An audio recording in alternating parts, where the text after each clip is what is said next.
Sini. Bukan. Ini nih.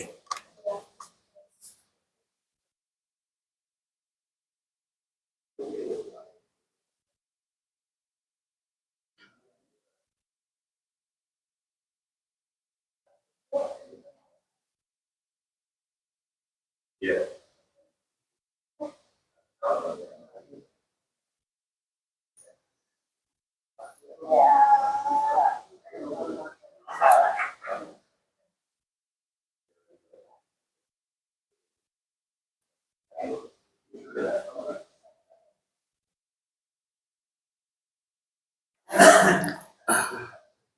Bismillahirrahmanirrahim.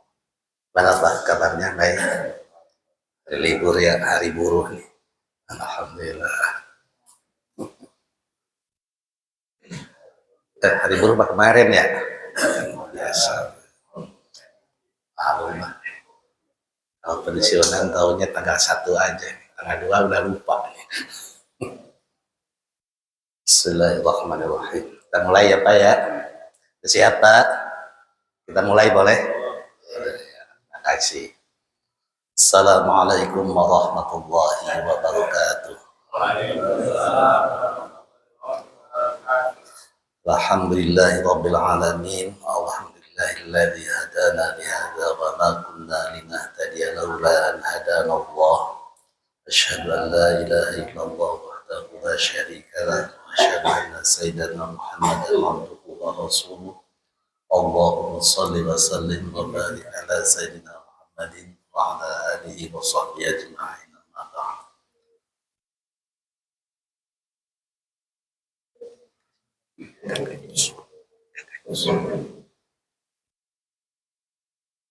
Alhamdulillah Bapak jemaah Masjid Al-Kautsar, kita kembali pagi ini dapat bersama-sama berkumpul melaksanakan salah satu kewajiban kita, yaitu melaksanakan sholat subuh berjamaah, dilanjutkan dengan wirid bersama, dan juga dilanjutkan dengan kajian rutin setiap hari Sabtu. Mudah-mudahan rangkaian yang kita lakukan ini merupakan sebuah pengabdian kita kepada Allah Subhanahu wa taala, sebuah ibadah kita kepada Allah Subhanahu wa taala yang sedang tentu harapan kita ibadah ini diterima oleh Allah Subhanahu wa taala. Amin. Salawat dan salam mudah-mudahan Allah senantiasa limpahkan dan curahkan kepada junjungan kita Nabi besar Muhammad sallallahu alaihi wasallam. Bapak Ibu sekalian, jamaah Masjid Al-Kautsar, kajian di awal bulan kita dari DKM sudah mengagendakan memang kajian kitab Minhajul Abidin. Ustadznya jauh Pak. Tadi ada yang beri MC dari mana Ustadznya? Jauh dari Blok M.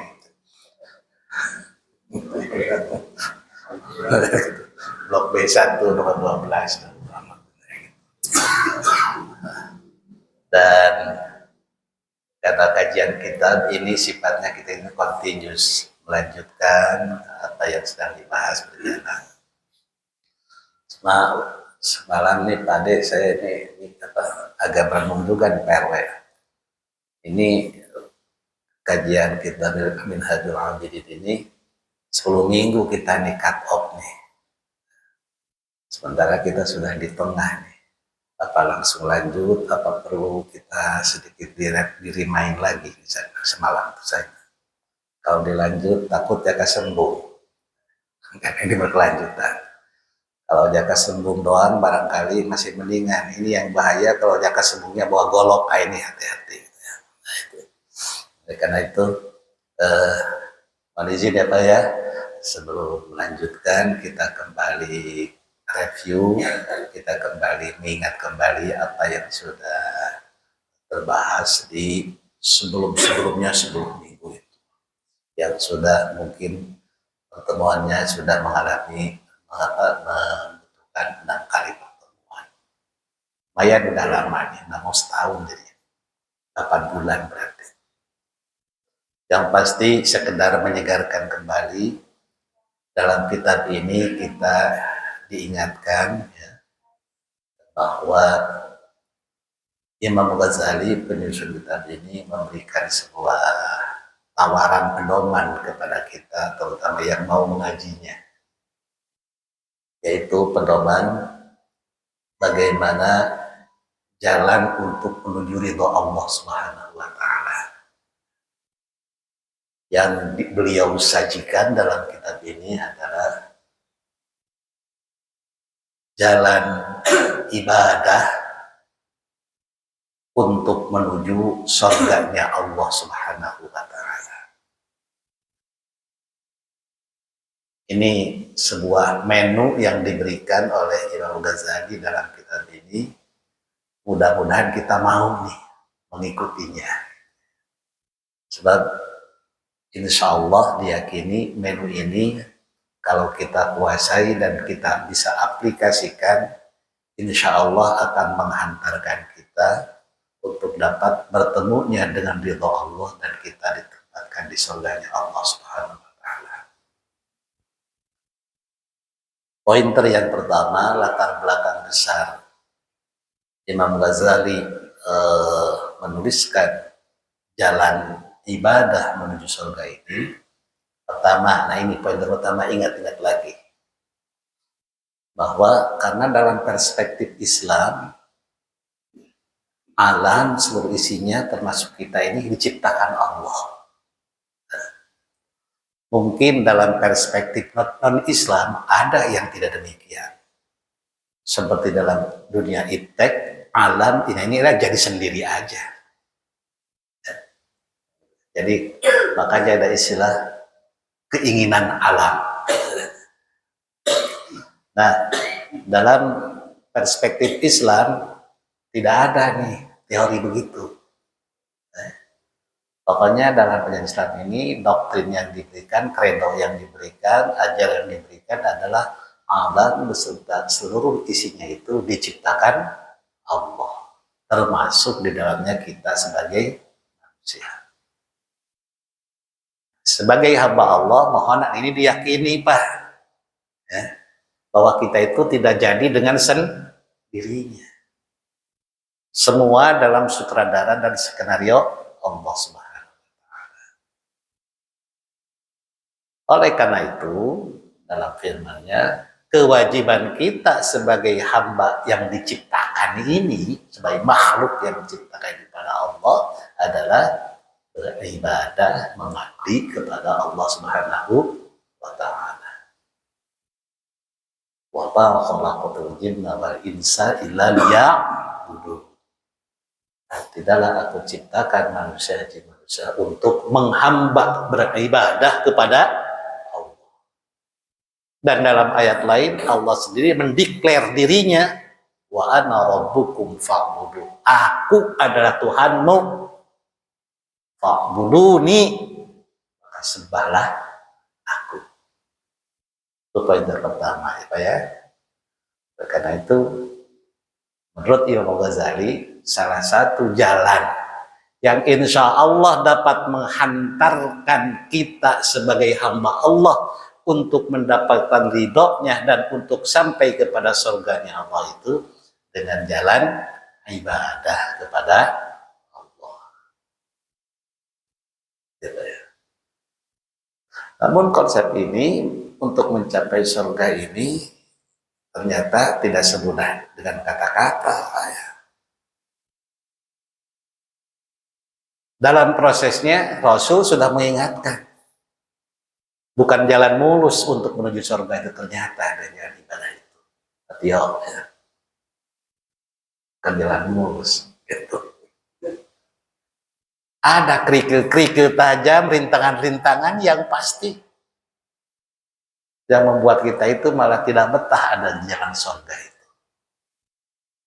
Kata Nabi, inna jannata huffat bil makarih wa inna nara huffat bis sahawat.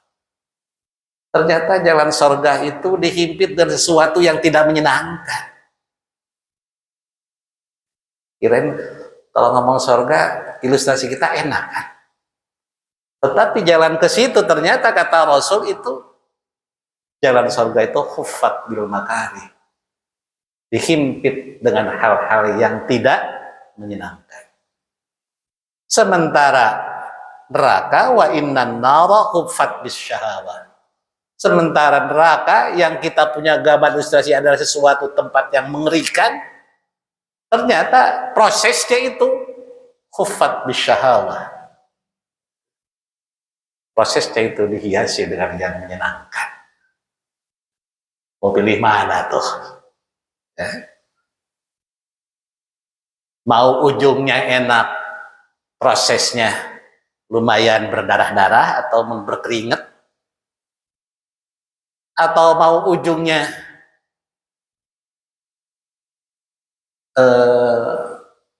celaka, tetapi ketika prosesnya sungguh amat sangat menyenangkan.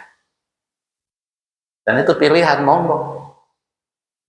Tapi adilnya Allah sudah menginformasikan kepada kita, memilih jalan ini berujung itu, memilih jalan ini berujung itu. Nah, Imam Ghazali menawarkan, meskipun terasa ini perlu effort yang sangat kuat dalam proses ibadah ini, beliau memberikan menu kepada kita, mari bersama-sama bergabung di jalan ini. Insya Allah ini akan menghantarkan kita ke jalan ridhonya Allah dan berujung dengan surganya Allah Subhanahu wa Ta'ala. Nah, ini yang udah Pak 6 bulan yang lalu nih. Ingat kan? Itu ya Pak ya, pointernya aja dulu lah gitu.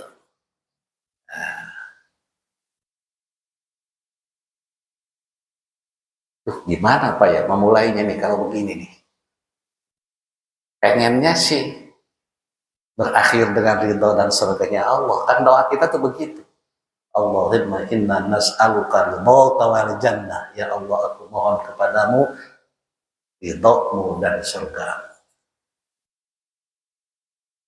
Wa na'udzubika min sakhatika wan nar, dan aku berlindung dari murkamu dan neraka. Kan gitu doa kita. Kita gimana nih memulainya nih? Ya mulai Pak kalau mau. Bismillah, niati. Kita akan coba, akan berusaha semaksimal mungkin untuk menempuh minhajul abidin, jalannya ahli ibadah. Insya Allah jalan ini akan mengantarkan kepada surganya Allah Subhanahu wa Ta'ala. Cuman nih ada yang menarik nih poin ini Pak nih, mohon Pak nih catatan. Menurut saya pemahaman saya bisa salah, bisa keliru.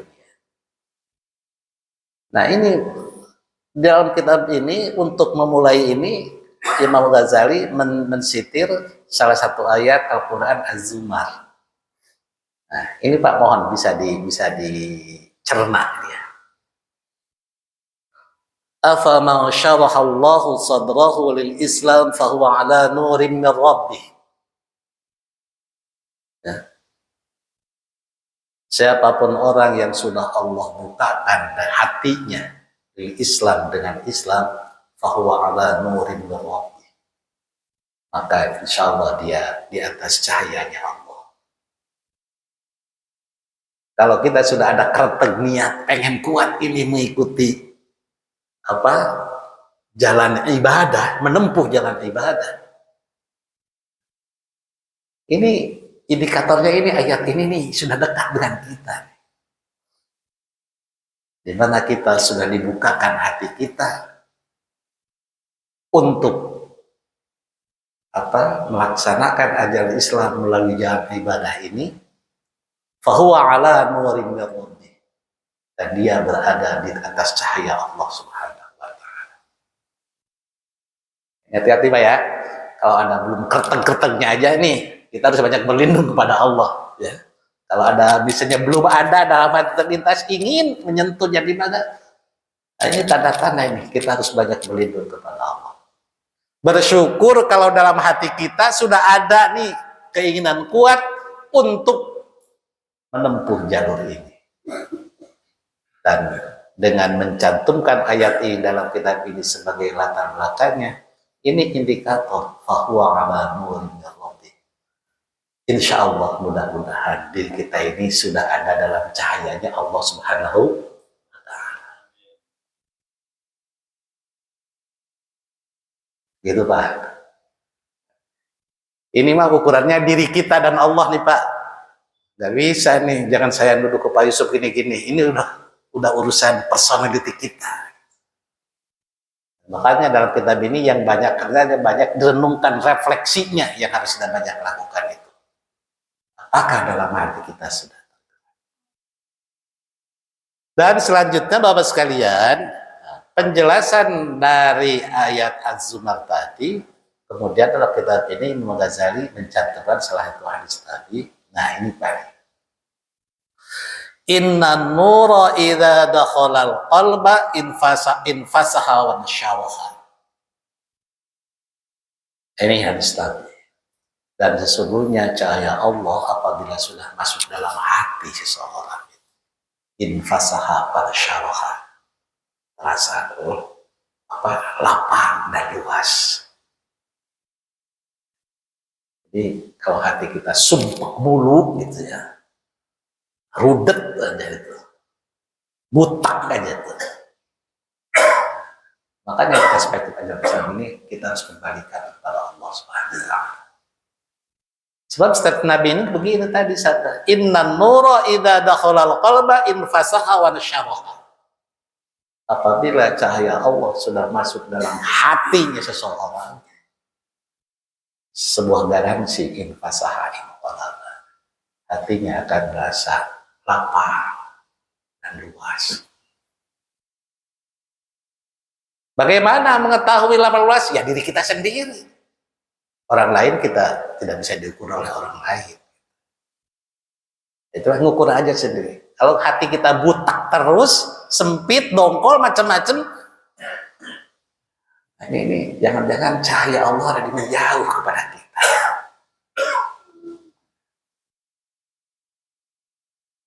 Kemudian ada sahabat bertanya, ya Rasulullah, hal lidzalika min alamatin yu'rafu biha? Adakah ciri-ciri orang yang ada ciri-ciri yang dapat diketahui dengan cahayanya Allah masuk dalam diri seseorang itu? Faqala, berkata Nabi, na'am, at-tajafi an daril ghurur wal inabatu ila daril khulud wal istidadu lil mauti qabla nuzulil maut. Nah ini nih, ya Allah, secara lahiriahnya, kalau tadi kan urusan hati Pak ya, lapang, ini baru hati kita yang merasakan. Tapi secara lahiriahnya juga dengan pertanyaan sahabat ini, yu'rafu alamati biha, diketahui, setidaknya bisa diketahui ciri-cirinya. Pertama, at-tajafi an daril ghurur. Ini sifatnya orientasi hidup. Jadi orang yang sudah mendapatkan cahaya Allah dalam tafsirnya Minhajul Abidin menurut Imam Ghazali, sekali lagi Pak gitu ya kalimat lengkapnya, sebab boleh jadi ada tafsir-tafsir lain.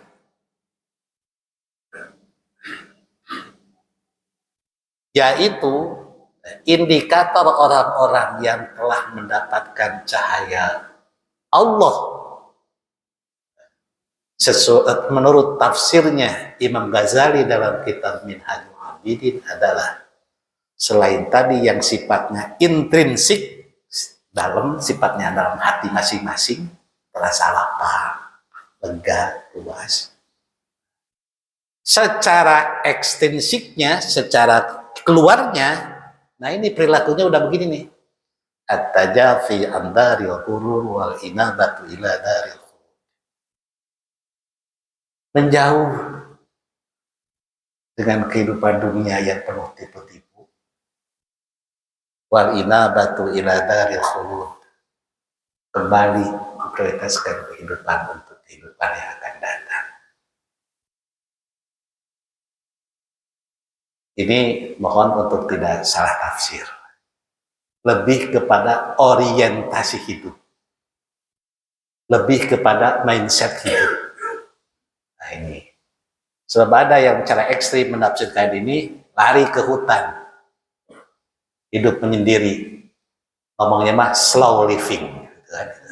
Ya gitu kan. Sekarang ada nih, ada lagi kan, ada istilah-istilah yang baru sekarang ini, slow living, kemudian hemat apalah gitu ya, gitu. Nah, frugal living, gitu kan. Tapi di sini saya itu lebih kepada orientasi dan mindset hidup. Kita hidup di dunia pasti tidak akan terlepas daripada dunia. Tapi bagaimana hidup ini tidak orientasi duniawi, itu yang harus seimbang. Wal inabatu ila daril ghurur. Dan juga harus memperhatikan bagaimana kehidupan yang akan datang yang lebih langgeng. Sebab kalau orientasi hidup untuk hidup, monyet pun hidup. Nah, itu kalau kata Buya Hamka itu begitu. Jadi kalau hidup hanya untuk mempertahankan hidup, binatang pun hidup. Yang membedakan manusia dari binatang itu adalah orientasi hidup tidak hanya hidup untuk dunia, tapi justru wal inabah ala ila daril khulud, memperhatikan kehidupan nanti yang lebih langgeng. Oleh karena itu dunia ini dijadikan sebagai mazra'atul akhirah, sebagai ladangnya untuk mencari bekal kehidupan nanti di akhirat. Itu satu. Wal isti'dadu lil maut qabla nuzulil maut, dan yang kedua sudah banyak mempersiapkan kematian sebelum mati itu menjemput. Nah ini Majelis Muslimin untuk aki-aki cocok nih, alasan banget ini. Gitu ya. Meskipun yang mati tidak selalu lebih cepat aki-aki, yang muda juga ada Pak De, gitu ya. Gitu ya, gitu. Cuma otak kita nih aki-aki lebih cocok. Masih aki-aki masih lupa gitu kan. Nah ini tafsirnya Az-Zumar fahuwa ala nurim min rabbi, ini dalam kitab Imam Al-Ghazali, dan itu menafsirkannya melalui hadis Nabi, dua indikator ekstrinsiknya itu. Orientasi hidupnya sudah banyak ke akhirat, yang kedua sudah banyak mempersiapkan kematian sebelum mati menjemput.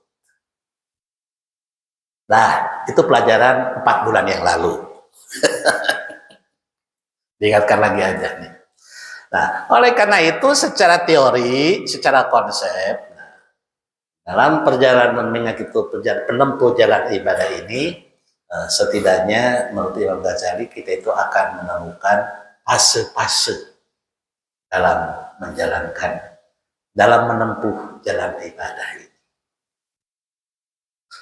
Ada 7 fase. Pertama aqobah ilmu, yang kedua aqobah taubat, yang ketiga aqobah awaiq, yang keempat aqobah awarid, yang kelima aqobah bawa'is, yang keenam aqobah qawadih, yang ketujuh aqobah alham wasyukur. Ini mohon pemahamannya, ditulis tahapan-tahapan ini lebih kepada teoritisnya, konsepnya. Tetapi di dalam pelaksanaannya, aplikasinya, ketujuh ini simultan, bisa berbarengan dan harus kita sikapi. Ya. Jadi di tahapan-tahapan 7 ini lebih kepada konsep dalam penulisan, bukan dalam pelaksanaannya. Ini 7 ini bisa simultan. Ya. Nanti berikutnya lah. Dan yang sudah kita bahas kemarin itu adalah aqobah ilmu. Aqobah ilmu.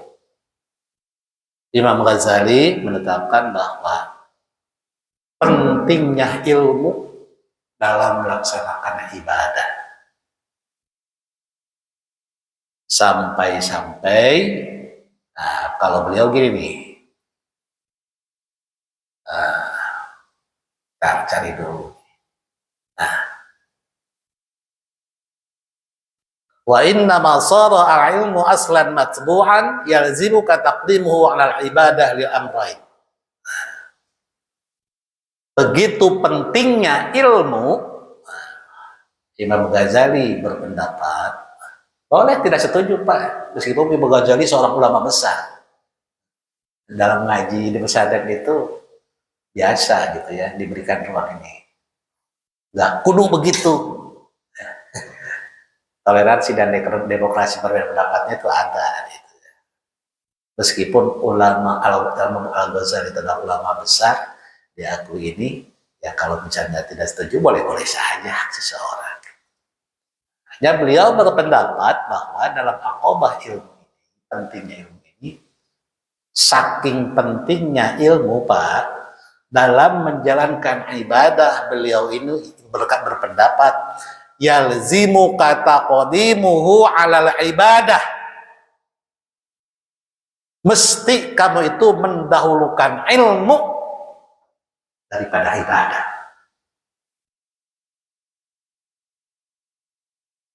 Jadi apa ya, kalau istilahnya bahasa pendidikan sekarang itu namanya apa, melek ilmu itu ini kalau udah kaki suka lupa apa Pak Yusuf, tingkat baca, kemampuan baca itu namanya literasi. Terima kasih ini laki-laki. Kultur literasi itu lebih utama sebelum melaksanakan sesuatu. Idealnya kita itu sebelum melaksanakan ibadah itu tahu dulu tentang ibadah yang kita lakukan. Idealnya. Faktualnya kita, ya kita rasakan. Kadang-kadang kita itu kalau diajarin orang tua itu ikutin aja nih kayak gitu kan, gitu kan. Nah itu. Kadang-kadang dalam ibadah kita itu kita melaksanakan itu dasarnya mengikuti, bukan tanpa dasar ilmu. Idealnya setiap ibadah yang kita lakukan itu harus berbasis ilmu. Dan Imam Ghazali berpendapat yalzimuka taqdimuhu 'ala ibadah. Mesti kamu itu mendahulukan ilmu di atas ibadah. Li'amrain, setidaknya beliau punya dua alasan. Ahaduhuma litahsilalaka wa ibadatu salim. Supaya ibadahnya benar. Kalau dengan ilmu. Jadi kalau kita memiliki ilmunya, peluang ibadah benar itu potensinya semakin besar. Ketimbang ibadah tanpa ilmu.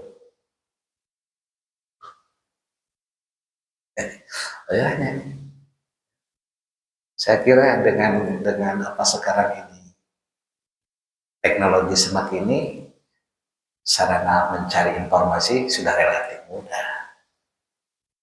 Tapi sayang ya, di kita itu untuk penelitian katanya ini, kalau scrollingnya mah tinggi, gitu ya. Tapi literasinya kenapa rendah? Ini hasil penelitian nih saya baca itu. Ada anomali di Indonesia ini. Membuka medsosnya itu sangat tinggi. Scrollingnya itu sangat tinggi. Tapi literasi masa Indonesia sampai hari ini masih rendah. Tahu yang dibukanya. Kan gimana ya? Begitu. Jadi ibadah yang berbasis ilmu punya potensi benar ibadahnya. Ketimbang ibadah yang tidak berbasis ilmu. Yang kedua, alasan yang kedua, Imam Ghazali,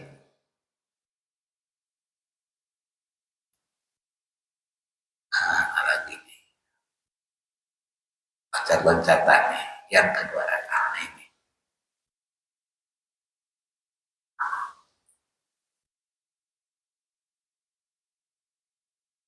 Alasan yang kedua, allati tujabu taqdimal ilmi. Alasan yang kedua, wajibnya mendahulukan ilmu, annal ilman nafi'a, karena sesungguhnya ilmu yang bermanfaat itu yathmuru khasyatallahi ta'ala wa mahabatihi.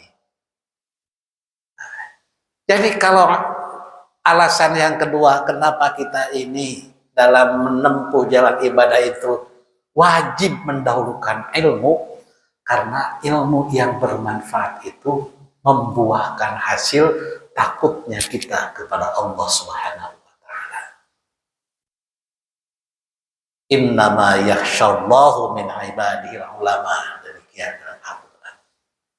Dan sesungguhnya orang yang paling takut dari hamba-Ku kepada Allah al-ulama, orang-orang yang itu Pak ya, gambaran ideal bahwa dalam menempuh jalan ibadah ini Imam Al-Ghazali mewajibkan kita melaksanakan ibadah itu dengan ilmunya. Jangan hanya sekedar ikut-ikutan orang lain. Apalagi menciptakan ibadah sendiri. Wah, itu udah dhalun mudillun, udah sesat dan menyesatkan. Di pertemuan terakhir dibahas nih. Nanti ini kurang lebih di 11 minggu yang lalu.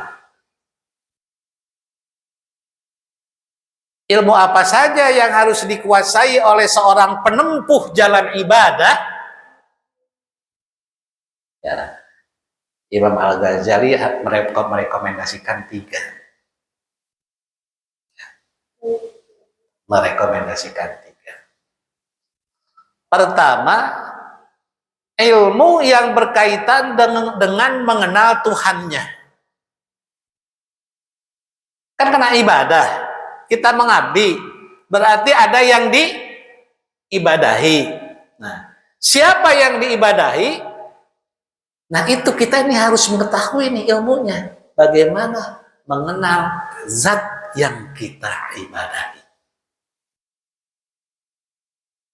Ya, dalam disiplin ilmu Islam biasanya ini sering disebut ilmu tauhid atau ilmu akidah. Jadi pertama itu, orang yang mau menempuh jalan ibadah hendaknya menguasai tentang pengetahuan zat yang kita ibadahi. Jangan sampai karena tidak tahu kita menyembah tapi salah zat yang kita ibadahi. Kan dulu mah ada semacam ini semacam gurauan. Menyembah Tuhan, saking banyaknya Tuhan berujung jadi hantu. Nah itu, dulu itu waktu zaman kuliah. Nah bagi kita ini jangan sampai salah. Imam Al-Ghazali merekomendasikan bahwa untuk menempuh jalan ibadah ini hendaknya kita menguasai ilmu yang berbicara tentang, ilmu yang membahas tentang zat yang kita ibadahi. Jangan sampai salah menyembah. Dan dalam disiplin ilmu keislaman, ilmu ini biasanya disebut ilmu tauhid atau ilmu akidah. Yang kedua, beliau merekomendasikan ilmu yang berkaitan dengan perintah dan larangan praktek-praktek ibadah. Kita harus kuasai juga. Ya sebenarnya mah Pak gini ya, berbicara ibadah tolong pemikiran kita tidak hanya sekedar ibadah-ibadah yang langsung sifatnya mahdoh dan ritual. Ya. Ibadah-ibadah muamalah keseharian pun ini bisa benar ibadah manakala kita mampu menguasai keilmuannya. Contohlah saya mah ke aki-aki aja dah, dengan kawannya aki-aki. Selasa, Sabtu aki-aki JJP. Ya, ya, nah, itu ya. JJP itu perbuatan-perbuatan apa amalia-amalia yang bisa saja tidak bernilai ibadah dan bisa juga bernilai ibadah. Kalau dalam pembahasan kemarin dalam masalah niat kan begitu. Kamin amalin, banyak perbuatan yang yatasawwaru bi umuri dunia, yang nampaknya itu adalah urusan duniawi tetapi bernilai ibadah. Sebaliknya, kamin amalin yatasawwaru bil akhirah, banyak perbuatan-perbuatan yang nampaknya itu amalan-amalan akhirat tetapi tidak bernilai akhirat. Apa? Bi husnin niyyah. Apa? Dengan statusnya itu mempertanyakan niat salah satunya. Nah, oleh karena itu sekali lagi harus menguasai ilmu tentang syariatnya diperintahkan dan dilarangnya itu perbuatan. Makanya orang yang insya Allah kalau kita punya ilmu, JJP punya potensi ibadah, gitu ya. Tetapi JJP pun berpotensi tidak bernilai ibadah, hanya sekedar jalan aja dan keringatan. Apalagi hari ini jadwalnya dicelor. Gitu. Ya Pak Yusuf, gitu. Sengaja saya promosi biar Pak RW ikut jalan lagi. Gitu. Agendanya bagus Pak. Kemarin dicelor, hari ini mie lagi. Minggu depan udah ada tuh lontong sayur. Gitu. Promosi.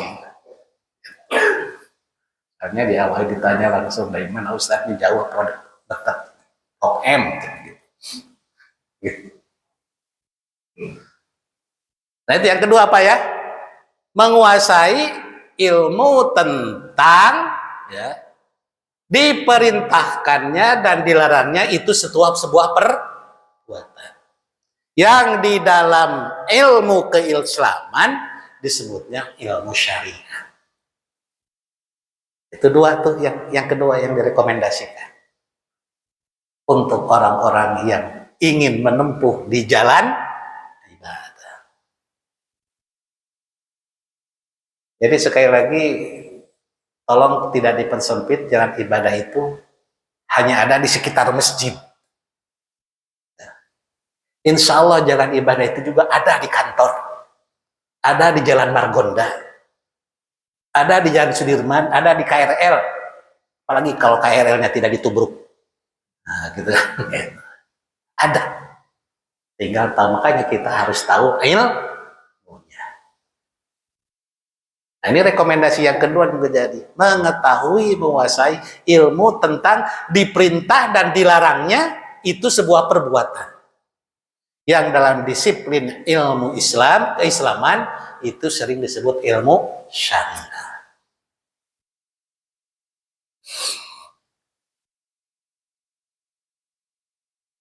Yang ketiga, nah, tafsir beliau itu adalah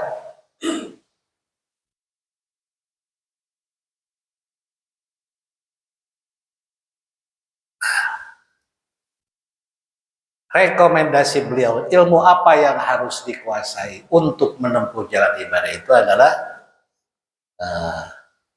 ilmu sir, ilmu batinah, ilmu tentang hati, ilmu yang berkaitan dengan pekerjaan-pekerjaan hati. Kalau bahasa sekarang mah mungkin disebutnya itu, ada yang menyebutnya itu apa? Allah lebih suka lagi baik. Tazkiyatun nafas, ya, ilmu yang berkaitan dengan bagaimana mengolah hati. Kalau di Bandung mah agim manajemen kalbu. Kalau di dunia pesantren istilah dipakai adalah ilmu tasawuf. Ini tiga istilah itu substansinya agak mirip-mirip. Jadi mudah-mudahan tidak alergi. Sekarang ini ada fenomena alergi dengan ilmu tasawuf. Padahal itu substansinya itu hampir mirip-mirip tazkiyatun nafs. Yang memang itu, dan ada juga yang sering dengar. Jadi ilmu yang sudah adalah ilmu yang berkaitan dengan pekerjaan-pekerjaan hati. Tiga rekomendasi ini dalam Aqobatul Ilmi, Aqobah yang pertama, Imam Ghazali menyampaikan hal itu. Selesai Pak tuh ya, mengingat kembali. Ingat lagi enggak Pak? Apa ngantuk Pak? Nah, baru saya akan melanjutkan nih untuk Aqobah yang selanjutnya.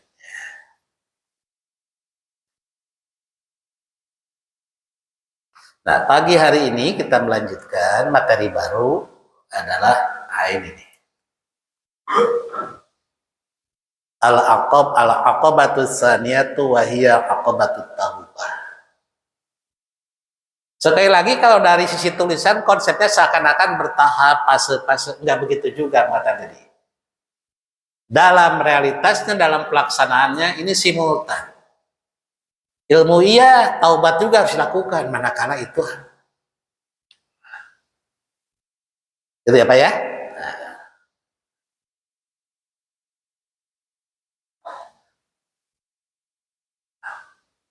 Kenapa kita harus melakukan, untuk dalam menempuh jalan ibadah itu kita harus melakukan taubat-taubat? Nah, Imam Ghazali di sini menyebutkan summa 'alaika ya talibal ibadah. Kemudian mesti bagimu wahai para penempuh jalan ibadah, mudah-mudahan Allah memberikan petunjuk kepadamu, bit taubah, untuk melakukan pertaubatan. Wa dzalika li amrayni. Beliau berpendapat pertaubatan ini setidaknya karena dua hal. Ahaduhuma, salah satunya, liyahsila laka taufiqut ta'ah. Dengan melakukan pertaubatan, maka insya Allah dalam melaksanakan ketaatan ibadah kamu itu, kamu akan mendapatkan taufik, bimbingan dan arahan dari Allah SWT. Bimbingan. Jadi dengan taubat itu kita punya potensi besar untuk mendapatkan pembimbingan dalam ketaatan kepada Allah Subhanahu wa taala. Kurang lebih itulah kalimat bebasnya. Loh, apa kaitannya Pak dosa dengan petunjuk dan bimbingan Allah Subhanahu wa taala? Apa korelasinya dosa dengan taufik dan petunjuk Allah Subhanahu wa taala dalam beribadah? Nah, Imam Ghazali ini menjelaskan nih Pak. Mudah-mudahan nih bisa dipahami dan menjadi sebuah pegangan. Mohon diperhatikan. Fa inna syu'umad dzunubi yurithul hirman wa yuqibul khidlan. Ini satu. Karena dosa itu mewariskan kesengsaraan dan mengakibatkan penderitaan. Menurut beliau nih, ini tertulis tuh.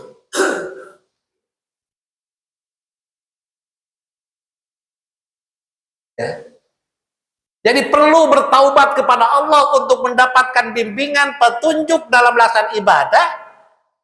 Menurut Imam Ghazali, karena dosa itu, perbuatan dosa itu mewariskan kesengsaraan dan mengakibatkan penderitaan. Kalau dosanya tidak dihentikan, tidak bertaubat, kita dalam kondisi sengsara dan menderita, berpengaruh kepada hati kita, sumpek lagi. Saat hati banyak sumpeknya, mana mungkin ada cahaya Allah datang kepada kita. Sebab kata Nabi pun, orang yang sudah mendapat cahaya Allah, hatinya itu lapang dan lega. Dosa itu membuat sumpek hati. Kenapa sumpek hati? Ya tadi kalau dari sini tuh. Dosa itu yuridul hirman wa yu'aqibul khidlan. Mewariskan kesengsaraan dan mengakibatkan penderitaan. Ya saya kiralah mungkin pernah kita mengalami di titik-titik tertentu hidup kita sengsara, hidup kita menderita. Umumnya kalau dalam kondisi begitu, gimana kondisi hati kita? Ya nggak usah diceritain ya Pak RW ya, tes aja, tahu sama tahu lah. Kalau diceritain kayak haluh tar gitu. Jadi urgensinya, pentingnya bertaubat kepada Allah dalam menempuh jalan ibadah ini, kata Imam Ghazali, supaya kamu mendapatkan bimbingan dan petunjuk dalam melakukan ketaatan kepada Allah Subhanahu wa Ta'ala. Korelasinya dengan dosa, karena pertama tadi, dosa itu mewariskan kesengsaraan dan mengakibatkan penderitaan. Satu. Yang kedua, kenapa kita itu kudu bertobat? Ternyata Pak, wa inna qaidadz dzunubi yamna'u minal masyi ila ta'atillahi azza wa jalla wal musari'ati ila khidmatihi. Ternyata dosa ini mengikat. Ikatan dosa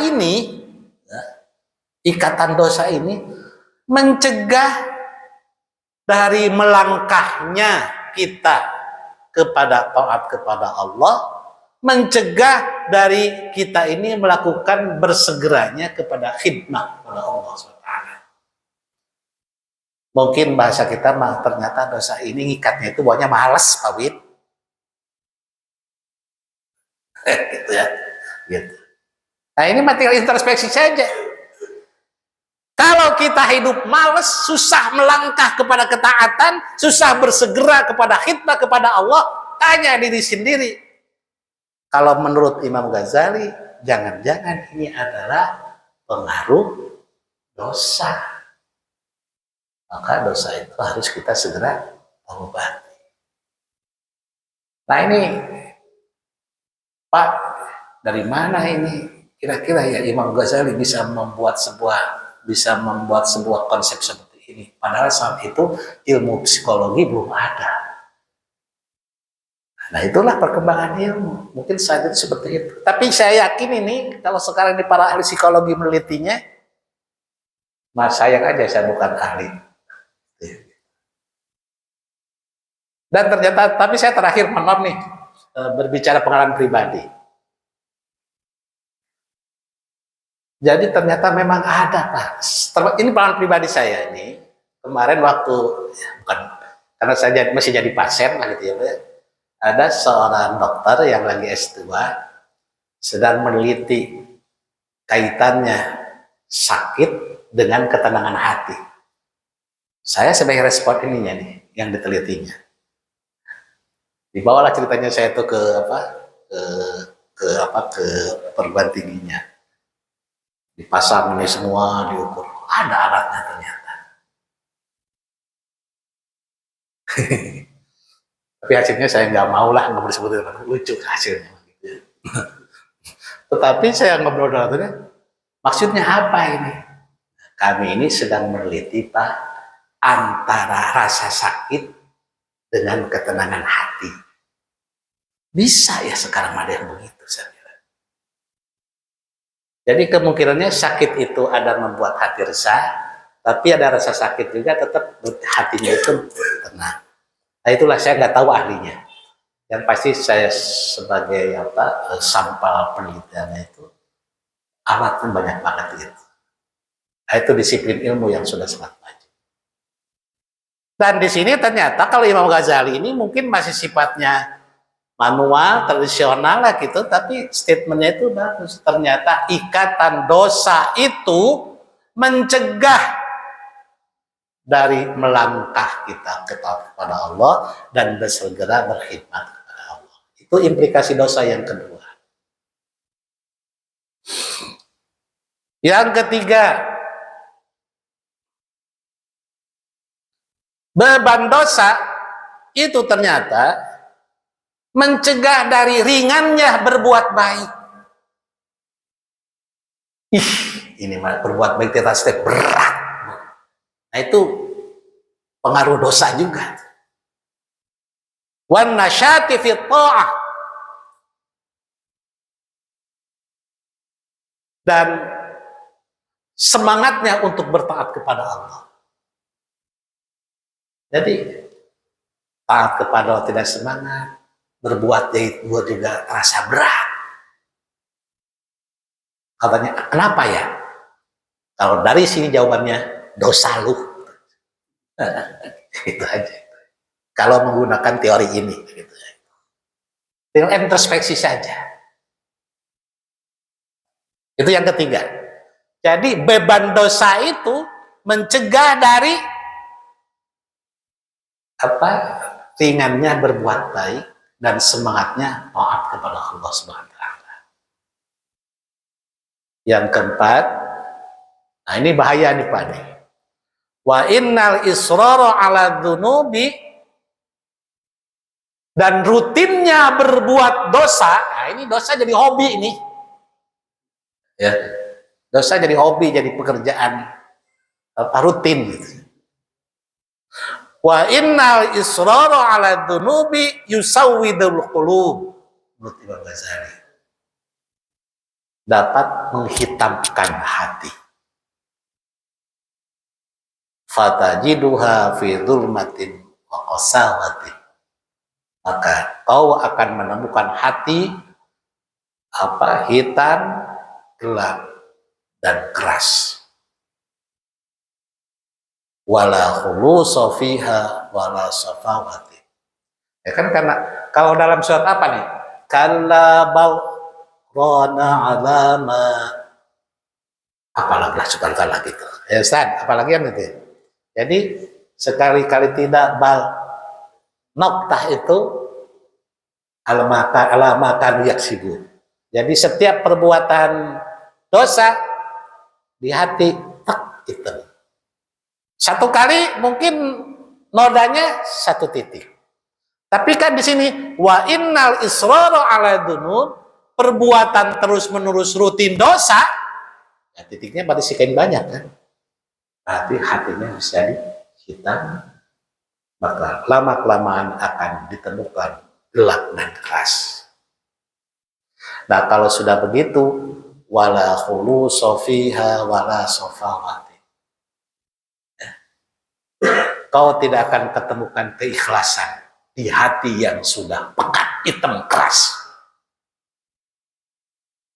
Wala safawata, kau tidak akan temukan kebersihan hati untuk diri-diri seseorang yang rutin dengan perbuatan dosa. Wala ladzata, dan tidak akan menemukan kelezatan iman. Wala halawata, dan tidak akan menemukan manisnya iman dan ibadah. Wa illam yarhamillah, seandainya Allah tidak memberikan rahmat dan kasih sayang. Bahkan puncaknya nih, fasatajirru sahibaha ilal kufri wasyaqawah. Puncaknya kalau dosa terus-menerus dilakukan tanpa taubat, puncaknya bisa menggelincirkan pelakunya kepada kekufuran dan kecelakaan. Alhamdulillah ini. Nah, ini materi baru ini aja dulu lah. Karena udah berapa ya? Nampak. Bentar lagi surga. Ikan sepat, ikan gabus semakin cepat semakin bagus. Tidak pakai ikan lele, tidak boleh bertele-tele. Jadi aqabah taubah satu poin. Ya. Kalau masih ada pertanyaan bagaimana dengan tobat, saya akan jawab dulu biar selesai dulu Pak Ugi. Biar ngopinya lebih cepat. Pagimu udah siap, Pak Arif. Kopinya jadi teh manis sekarang ya? Ya. Jadi bandar kopinya nggak ada. Saya kira demikian, ya Pak ya. Mudah-mudahan nyambung ya Pak ya. Dirangkai dari nyambung, mudah-mudahan. Jadi sekali lagi, saya hanya titik tekan, istilah konsep fase-fase ini bukan berarti dalam pelaksanaannya satu-satu. Tapi sifatnya tetap dalam pelaksanaan simultan. Ilmu kudu dicari terus, taubat pun harus dilakukan. Nah, simultan terus. Tapi karena ini sebuah tulisan, sudah barang tentu ditata itu dilakukan. Saya kira demikian. Mudah-mudahan. Jadi materinya ini baru satu. Padahal taubat itu dilakukan setidaknya ada 2 alasan. Sengaja saya awet-awet biar mudah-mudahan salah satunya Pak Yusuf lebih rajin lagi. Terima kasih Pak Jandi sudah hadir. Alhamdulillah. Pak pengurus DKM Al-Farah. Alhamdulillah. Paham Pak? Paham Pak? Insya Allah mudah-mudahan paham. Jadi kalau Bapak paham berarti Bapak yang lebih cepat menangkapnya. Kalau Bapak tidak paham berarti saya yang tidak bisa menyampaikannya. Walafu minkum, mari kita akhiri dengan bacaan hamdalah dan doa kabar masjid. Alhamdulillahirabbil alamin. Wallahu muwaffiq ila aqwamit thoriq. Wassalamualaikum warahmatullahi wabarakatuh. Jadi kalau ada pertanyaan sekarang tampungan tulis aja dulu, nanti pertanyaan dibahas itu di saat aqobah taubat selesai. Ya. Terima kasih.